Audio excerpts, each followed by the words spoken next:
ড্রাইভারটা খুব সাবধানে কিন্তু গাড়ি ড্রাইভ করছে, খুবই রিস্ক রাস্তা এটা। র্যাক যদি একবার ফেল হয়ে যায় এই রাস্তায়, তার 1000 ফুট নিচে পড়ে যাওয়ার সম্ভাবনা আছে। অনেকে কিন্তু আমরা অনেক সময় শুনি যে এই জীবননগর পাহাড়ে কিন্তু অ্যাক্সিডেন্টটা হয়ে থাকে বেশিরভাগ। তো ভগবান আমাদেরকে রক্ষা করুন সবাইকে।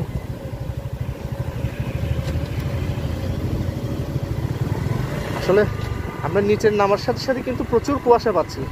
এই যে সামনের দিকে দেখতে পাচ্ছেন, আসলে খুবই ঘন কুয়াশা, বেশি দূর কিন্তু পর্যন্ত দেখা যাচ্ছে না।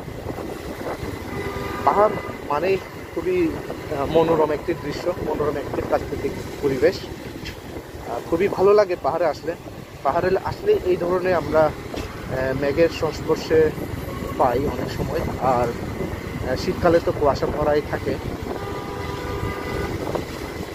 তো পাহাড়ের নিচে যখন কুয়াশা চলে যায় তখন কিন্তু অন্য লেভেলে সেই রকম লাগে, মানে দৃশ্যটা অসাধারণ দৃশ্য তখন কিন্তু।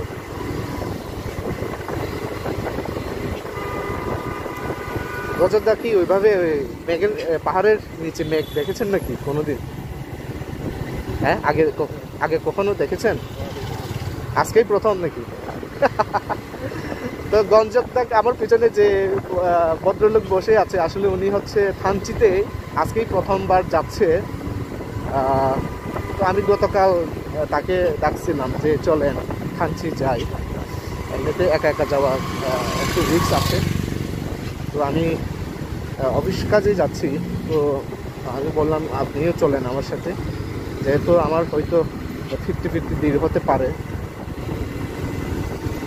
তো একা যাওয়া ঠিক না, অনেক দূর রাস্তা, তো ডেকে নিয়ে চলে যাচ্ছে আমার সাথে। তো উনিও খুশি, আমার খুশি হয়ে পড়েছে, কেননা উনি থানচি হচ্ছে প্রথমবার যাচ্ছে। তো থানচি যাওয়ার পথে যে এত সুন্দর প্রকৃতির দৃশ্য, যে তার মনে হয় আজকেই প্রথমবার দেখা। তো পাহাড়ের নিচে যে ঘন কুয়াশা মেঘ আছে সুন্দর, উনি খুব ভালো লেগেছে ওইটা। আশা করি ওনার জীবনে এই দিনটা স্মরণীয় হয়ে থাকবে, যে উনি বলতে পারবে যে আমার সাথে প্রথমবার থানচিতে গিয়েছিলাম। আসলে আমরা যতই নিচে নামছি ততই কিন্তু ঘন কুয়াশা, এখানে কিন্তু কুয়াশা এখনও যায় নাই। এখন কিন্তু প্রায় 9:53, প্রায় 10টার কাছাকাছি, তাও কিন্তু কুয়াশা ভরা এখানে। আমরা প্রায় কাছাকাছি চলে আসছি নিচে, আমরা প্রায় পৌঁছে গেছি। 4 কিলোমিটার মতন আছে এই ডিম পাহাড়ের রাস্তা, আবার ডিম পাহাড়, জীবননগর পাহাড়ের রাস্তা। তো ভিউয়ার্স, আমরা এখন জীবননগর পাহাড়ের নিচে, একদম নিচে নেমে গেছি। যদি দেখতে পাচ্ছেন, এটা হচ্ছে রোডের গ্রাম একটা, এখানে পাশাপাশি চাকমাও আছে।